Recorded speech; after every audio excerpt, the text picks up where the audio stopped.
welcome to the Red Leaf Card, your home for Canadian soccer news and views. My name is Jacob, and today we're going to be recapping the 2026 Canadian Championship of the first round. As known, a lot of shocking events in the 2026 Canadian Championship. And what can you say? It's a doozy. And a lot of fans look at saying it was meant for the Canadian Premier League side or the Major League Soccer side, or you would say the Premier Soccer Leagues Canada, which are the provincial leagues of, for example, CS Saint-Laurent, Langley United, and the Woodbridge Strikers. Having some great matches for those, but starting with Pacific FC and Calgary FC was an easy matchup for Calgary FC. A lot of people would thought that it could be actually an upset, but again, a lot of people would side on Pacific FC to move on to the next round to the Vancouver Whitecaps of that BC Derby. As known, Pacific FC in the past beat the Vancouver Whitecaps, and also Calgary FC also beat the Vancouver Whitecaps. So seeing that they collided in the first round of the 2026 Canadian Championship, a lot of people are going to say Calgary FC should be in the favor to move on to battle against the Vancouver Whitecaps. And I am actually delighted to see that go on to face the Whitecaps, because again, they were the first ones to actually eliminate a Major League Soccer team in the Canadian Championship. So that's going to be a great one. But on to the next one, Club de Foot Montreal versus Calgary Blizzard. Easy matchup for Club de Foot Montreal. A team that they were having their debut in the Canadian Championship ends up with 5-0. And to the next match, it's a Langley Derby. Langley United, also Vancouver FC, with that relation together, felt like it was kind of a tough matchup. But it was on the Vancouver FC side that they defeated Langley United, their debut appearance in the Canadian Championship of Vancouver FC 2-0, and they will be facing off Club de Foot Montreal. I think, again, a lot of people would think Vancouver FC being into the next round, questioning, can Vancouver FC do it again in the quarterfinals? But again, it's a two-legged matchup.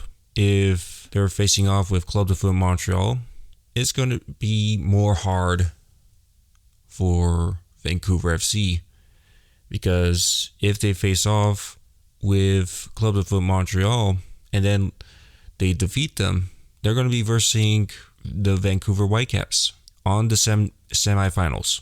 So just have to wait and see how that goes in the quarterfinals of the Canadian Championship. But moving on of the other matches, Forge FC versus Halifax Wanderers. Halifax Wanderers falls apart to the Hamilton team of Forge FC 4-0.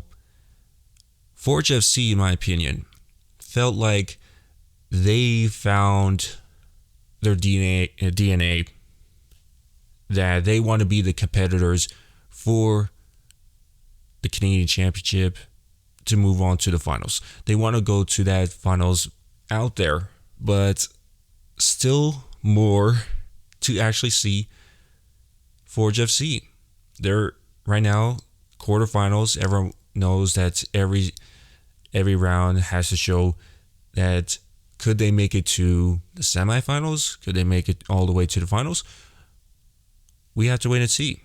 But who they're going to be versing is actually CS Saint-Laurent, which CS Saint-Laurent defeated Inter Toronto FC 1-0, which was a really tough matchup for both teams. And I have to say this, that seeing CS Saint-Laurent actually beating Inter Toronto FC, I look at it saying that's really a hard one. But now you look at the start of a new name for Inter Toronto FC for their first season. You don't want to start like that from a team that's third in the 2026 regular season for the Canadian Premier League. You don't want to start like that in the Canadian Championship. But again, you're versing CS Saint-Laurent, who has defeated a Canadian Premier League team side against Halifax Wanderers. This is their second time. And again, it shows that CS Saint-Laurent has the DNA to actually beat top tier level leagues. And they showed they could actually produce good players. And again, Quebec is that place. You see, probably, you look at the side of even TSS Rovers, for example, who actually defeated Valor FC. Those were that was the first team who actually beated a Canadian Premier League side. And the more we see that in the Canadian Championship, the more upsets we see. Can we see the more of an expanded of the Canadian Championship side? Maybe so. But another upset is Toronto FC versus Atletico Ottawa. 3-1. And it's really upsetting from, I know Toronto FC fans really upset about this, that they lose to a Canadian Premier League side. And you see, that was a great performance we've seen so far from Atletico Ottawa. It felt like now they found their DNA to be competitive. And again, Diego Mejia wants to win games. From the start, he said he's not going to change anything. He's not going to change anything from the time they lost to Inter Toronto. Well, what you said, he's not going to change anything. You just beated Toronto FC in the Canadian Championship of the first round. You made one of the biggest upsets. Not just that, you upsetted everybody of Toronto FC. Some will say, well, Toronto FC had like a big list of injured players, so that's the reason why. You were like versing Toronto FC too. But again, fans, you have to respect your side of the team. If you're going to treat your team that, well, if we letted our first team versus the Canadian Premier League side, it's not even worth it. It's just going to be like they're going to score like 5-0 on them at this point. We're just going to dominate them. And I think that it showed the amount of disrespect from how they treat the Canadian Premier League. A lot of people are always saying like this, that the Canadian Premier League is just nothing. And that's what I think about Toronto FC. The more you disrespect the Canadian leagues itself, and you're going to be focusing on the American League side, what's the reason? This is how much disrespect. And you would always say, well, I'm only interested in Major League Soccer. I'm only watching the NBA, not going to be watching the CFL. I'm just going to be looking at the NFL because, again, that's where the viewership is. I don't want to see the Canadian side because there's no big names in the Canadian side. And you look at them, and you look at the Canadians out there at Toronto FC side, that's what you get. This is how much disrespect you show of the Canadian Championship. And I see it. And again, you lost to Lionel Messi. You lost to all these. And again, no Toronto teams are going to be in the quarterfinals as FC Supra du Québec defeats Woodbridge Strikers 3-1. And 3 Quebecan teams are in the quarterfinals. My side, what I see, I think that seeing how Toronto fans treat, well, seeing that Toronto FC was playing on May 10th, AFC Toronto was playing against Montreal Roses. Who won? Montreal Roses at BMO Field. It was a terrible week for Toronto, not just for Inter Toronto. It was mostly at BMO Field. You don't see that much of a repeat of teams losing in Toronto at BMO Field. It's kind of like, wow, are people just now responding of saying, well, I think BMO Field looks cursed. Yeah, seeing questions about you lose to Montreal Roses, first home match at BMO Field for AFC Toronto, you draw, and you're like, what? I don't, when people say, does BMO Field have bad luck on Toronto FC and or AFC Toronto, I don't see that. I don't see that. I'm not going to sit on that side that Toronto FC is going to lose every single match at home, or AFC Toronto is going to lose every match at BMO Field, because Inter Toronto FC lost to CS Saint-Laurent at York Lions Stadium. I'm just thinking that don't get to that. I don't think. But on a side note, CS Saint-Laurent and Inter Toronto FC, which again, it is the side that everyone's talking about. And also, again, Toronto FC, Atletico Ottawa, but mostly CS Saint-Laurent, because this is their second win against a Canadian Premier League side.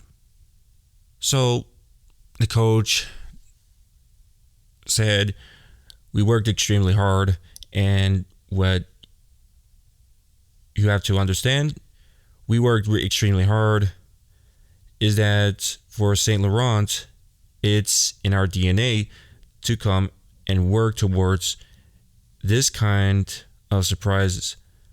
We've done it before, so we believed in it immensely in the locker room before even stepping onto the field.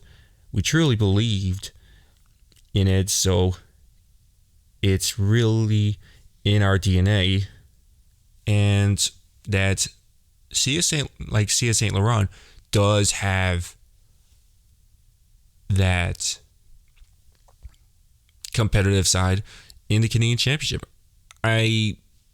If they continue on getting that appearance to the Canadian Championship, maybe CS Saint-Laurent maybe could be in the Canadian Premier League. Maybe could be sooner or later we see Quebec, League One Quebec, being actually a competitive league itself. And we've seen pass by pass again. AS Blainville, for example, almost beating York 9. Or Vaughan Azzurri in the Ontario side beating Halifax Wanderers. So I think the more we see the Canadian Premier League for the next years, it's going to be actually competitive. But if you look at Mauro Eustaquio, what his take against CS Saint-Laurent? I think if we score, in the first 3 chances that for me are very clear chances in the first 10 minutes, I think we control the game. 30 seconds in, Shola has an opportunity. There's an opportunity then from Luca. Juan has one. Seba has one. Like I said, I don't think we didn't create from a free kick. Raul has one. I mean, we can go on and on. Scooby at the end of the game there has one. We can go on and on. I just think the ball didn't go in. I can't fault the players for effort, for tactically we were creating, we were in the right spots. I just think if this game was details. I think it was, mentally being ruthless. I think that was the lack here. I think we weren't ruthless enough. Like we said, we created opportunities. We had an offensive game. Realistically, they had one chance in the first half, and then obviously because we were full tilt, they created some half chances there in the second. But I thought we controlled the game. We just got to be ruthless. We got to look at ourselves. We got to look at the players that we put in those positions, and we didn't. I don't think we took the game lightly. It's a strong 11. Again, we just didn't take our chances. I think we got to be a lot more ruthless, and especially in games like this where we can, caused by the opportunities that we had, I think we could have took control of the game in the early stage. Absolutely, and I think it's 8 goals you have in the CPL this season from 4 games, including 4 in your last one. Obviously, you had a really good start to the season. Was unbeaten in the league, from being until this point. How do you keep the guys focused now after obviously what they consider upsets in the cup? How do you get them back in that mindset where you still have to keep going, you still have to try and turn this around and not avoid a situation where this goes into 3, 4, 5 defeats in a row? I think we got to continue doing the same thing. I think we've been known from last year to this year to be an offensive team. Front foot, we've always scored goals. We play offensive football. I think if there's anything that myself and the players want is a game tomorrow. I think if we were able to play tomorrow, I think you'd see a very hungry team, a good team that's ready to turn the page. Because I know the characters I have in the locker room. I know this one's going to sting. But the only people that are going to do something about it is obviously myself, the staff, and the players. So reaction, we need it as quickly as possible. And like you said, we're in a good momentum in the league. We can only now focus on the league, and that's it. We're ready for the Pacific game. So last one for me if I can. Of course, the Toronto FC being eliminated earlier in the week opened up a chance here on this side of the bracket, which there will be no other MLS side until the final, if even so.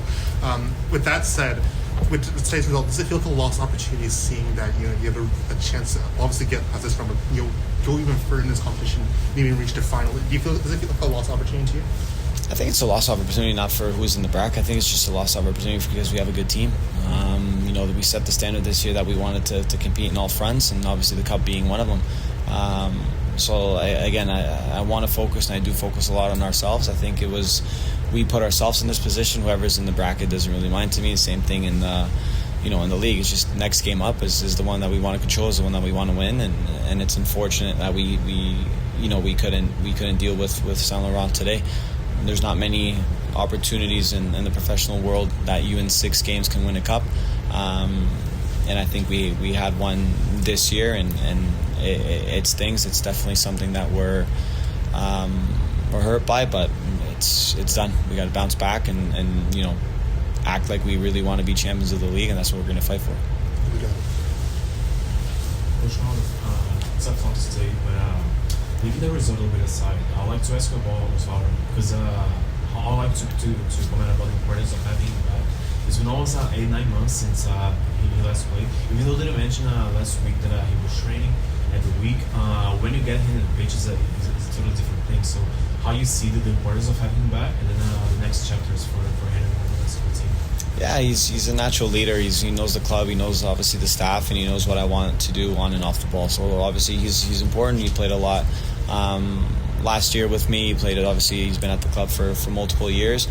He's someone that now has to work back on his fitness levels. He's someone that has to work back on his confidence. And obviously as a coach, I want every player available, not only Osvaldo. I want to have good headaches, and I want to put the best players on the field. That will give us an opportunity to win. So for him now, it's just obviously staying healthy, staying fit. He's eligible for the next game, and depending on how the week goes, we'll see if he gets some minutes or not. To close on the match, I know as Noel being defeated by a team that's in the provincial side of League One Quebec, that's already won twice against the Canadian Premier League side. Just on the provincial side of, do you see the provincial side of the teams actually improving, of being more competitive in the Canadian Championships? Yeah, there's a lot of quality in League One. I've said this before. We scout there. Obviously, everybody knows that the amount of quality that there is in Quebec, and with more clubs working in a proper way, having good technical directors, good coaches. Obviously, there's it's math, right? Good coaches, good environments are going to create good players. So obviously those provincial programs have a lot of quality. We've been seeing that not only this year but in the past years, not only in Quebec. Alberta has a good system. Ontario has a very good system. I mean, we scout from there. We brought in players from there. So yeah, it's naturally that the game is growing in Canada, and obviously the talent is following with that. And also you mentioned like the game's growing around Canada. Like as today, that's the Prairies Premier League already have their season exhibition starting. Your thoughts on the Prairies Premier League starting their exhibition? We need more. We need a lot more games. We need a lot more teams. We need a lot more leagues. And again, there's only the only people going to benefit from that is the fans, the football fans, the professional football teams. And I think it's something beneficial, and we need to continue to grow. Very quickly. And this is back onto the PSL Canada teams. There's been a lot of talk. I think Tommy Woolen Jr. mentioned it a few years back. I think Phil Santos as well. The thought of having all PSL teams pursuing a game championship.